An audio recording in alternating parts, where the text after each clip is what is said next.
Hello everybody, I would like to welcome you back to another video on Last Night Earth Survival with JessCook41 by Rockin' K Gaming. The video we have today is a run of hard mode bunker alpha on the 3rd floor. Before we get into the video, I want to give a big shout out to Sonric over on Twitch, as this is his method of clearing the floor and the link will be in the description. When I was watching one of Sonric's streams, he pulled off this method with ease. At that point, I told myself that I will master this method. After getting permission from Sonric to post his method on YouTube and around 3 to 4 weeks of trying to make it 5 steps without miserably failing, I feel like we can finally do it. Now here is a big disclaimer with this video.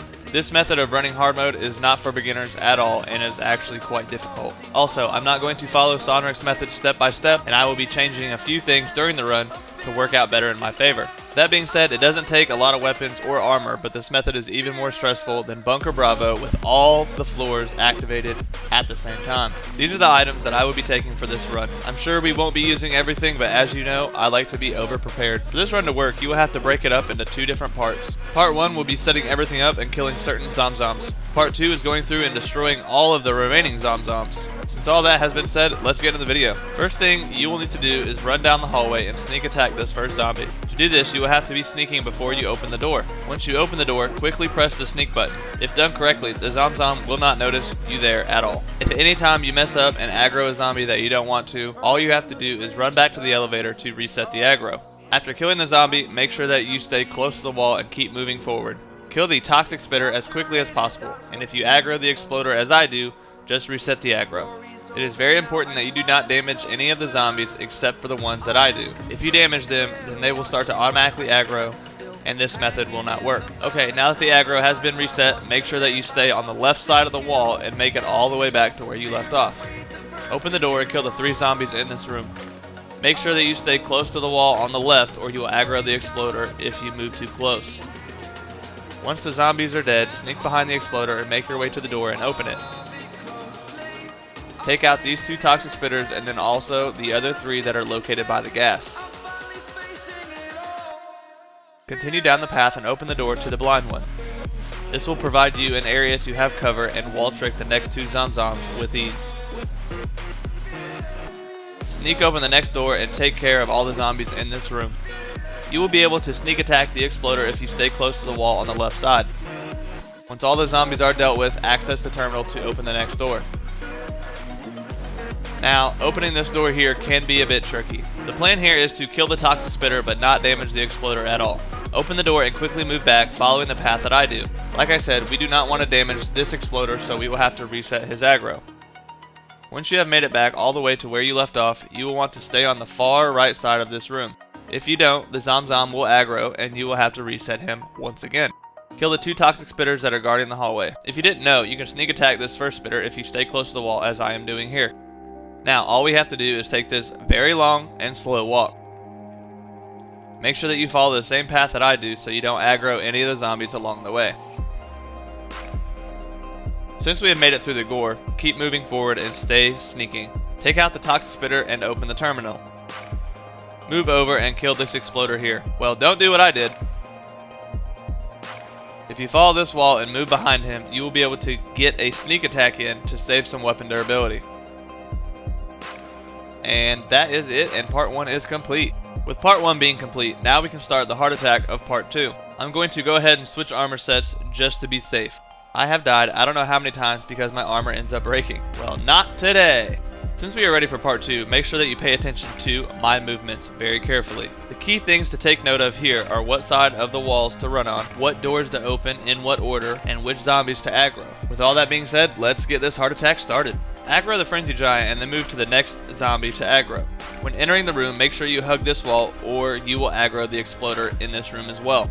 Run down the hallway, stay on the left side all the way to the next frenzy giant. If you run anywhere but the left side, you will aggro other zombies. Just keep in mind while completing this run. Okay, you see what he did? He French fried when he should have pizza. You French fry when you pizza, you're gonna have a bad time. Now that we are here, we have to wait for the giants to catch back up with us.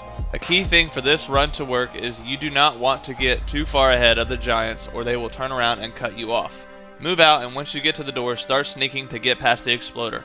Once you have made it to the end of the railing, you can stop sneaking and move down the path to the next room. Again, you will have to wait for the giants to get closer to you before you can actually start the next aggro. Now I know what you're thinking. This isn't that bad and it seems pretty easy. Just wait, hero, because it's about to go down. From here, whatever you do, don't stop moving and make sure that you stay at full health. Once you see the giants on your minimap, you can then open the door and gain the next aggro. Move through the room and open the next door as I do here. After opening the door, you will have to run towards the frenzied giant so that he will aggro. Once you have the aggro, run like you have never ran before. Open the door and move towards the exploder in this room. Run in and aggro the next giant located in the far room. Now, this is a big choke point here, and this is also when the heart attack starts kicking in. If the zombies block your way out, all you have to do is run towards the far end of the room and wait for them to clear the doorway. Remember, make sure that you are at full health, especially with the giant coming towards you. Move back into the room and gain the aggro of these two giants here. Now we can head out and run through the alarm. Once you open the door, make sure that you stay close to the wall and keep running all the way around to the next door. In this next room, run through and open the door by the gore to get the aggro of the exploder. Okay, no, I almost died there and I didn't even get the door open. Run through the caged area, staying a little to the left so you don't get slowed down by the gore. Here's another big choke point, and it can definitely get you killed if you are not quick. Aggro all of the spitters and immediately exit the room while making sure to heal.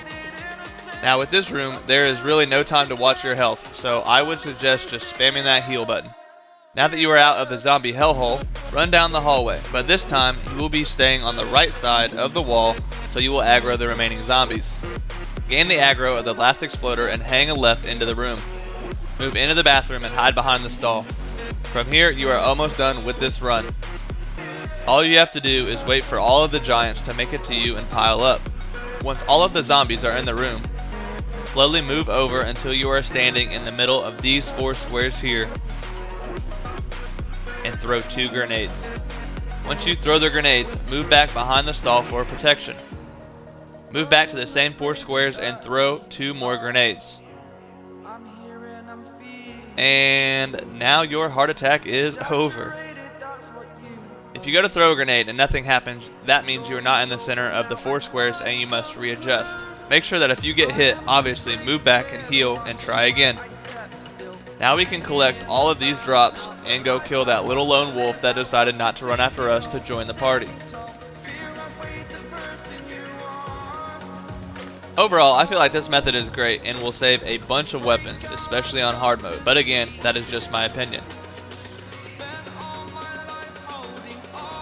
I recommend that if you want to start using this method, make sure to do some practice runs on the regular 3rd floor bunker alpha first so you can get a feel of how everything is going to work.